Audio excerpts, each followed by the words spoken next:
চলুন শুরু করা যাক। আজ আমরা প্যারিসের বিচার আর অ্যাপল অফ ডিসকর্ডের সেই বিখ্যাত পৌরাণিক গল্পটা শুনব। ভাবলে অবাক লাগে তাই না?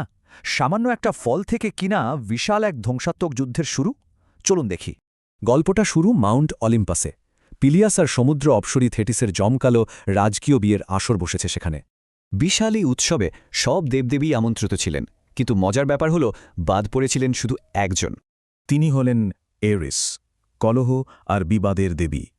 ইচ্ছে করে বাদ পড়ায় তিনি চরম প্রতিশোধের নেশায় মেতে উঠলেন। প্রতিশোধ নিতে এরিস দারুণ এক ফন্দি আটলেন।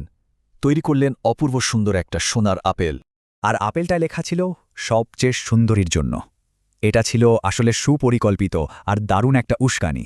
ব্যাস, সাথে সাথেই ৩ মহাশক্তিশালী দেবী হেরা, অ্যাথেনা আর আফ্রোদিতি এই উজ্জ্বল পুরস্কারটা নিজেদের বলে দাবি করলেন। আপেলটা কার তাই নিয়ে শুরু হল তীব্র বিবাদ। পুরো আনন্দানুষ্ঠানটাই যেন পণ্ড হওয়ার জোগাড়। এই মারাত্মক দ্বন্দ্ব এড়াতে দেবতা জিউস খুব চালাকি করলেন। বিচারের ভার তুলে দিলেন একজন সাধারণ মানুষের কাঁধে। তিনি হলেন ট্রয়ের রাজকুমার প্যারিস। আইডা পর্বতে তখন তিনি একেবারে সাধারণ মেষপালক হিসেবে জীবন কাটাচ্ছিলেন। বার্তাবাহক হারমিস আর ৩ দেবী এই তরুণ মেষপালকের সামনে এসে হাজির হলেন, বুঝিয়ে বললেন বিচারের দায়িত্বটা। হেরা দেখালেন রাজত্বের লোভ, অ্যাথেনা দিলেন প্রজ্ঞা, আর আফ্রোদিতি প্রস্তাব দিলেন বিশ্বের সবচেয়ে সুন্দরীর ভালোবাসার। ৩ মহাশক্তিশালী দেবীর দিকে তাকিয়ে প্যারিস গভীরভাবে ভাবতে লাগলেন। সিদ্ধান্ত নেওয়াটা কিন্তু মোটেও সহজ ছিল না। অনেক ভেবে শেষ পর্যন্ত প্রেমের দেবী অ্যাফ্রোদিতির হাতেই সোনার আপেলটা তুলে দিলেন তিনি। প্রতিশ্রুতি অনুযায়ী আফ্রোদিতি প্যারিসকে স্পার্টায় যেতে সাহায্য করলেন। সেখানেই দেখা মিলল অপূর্ব সুন্দরী হেলেনের।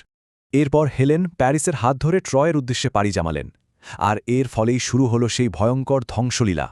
হেলেনের স্বামী রাজা মেনেলাউস তো রাগে ফেটে পড়লেন।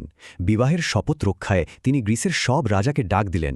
অ্যাগামেমনন, অ্যাকিলেস আর ওডিসিয়াসের মতো কিংবদন্তীরা মিলে তৈরি করে ফেললেন ইতিহাসের সবচেয়ে বড় গ্রিক সেনাবাহিনী। শুরু হল টানা ১০ বছরের এক ভয়াবহ রক্তক্ষয়ী সংঘাত। ঝরে গেল অসংখ্য মানুষের প্রাণ।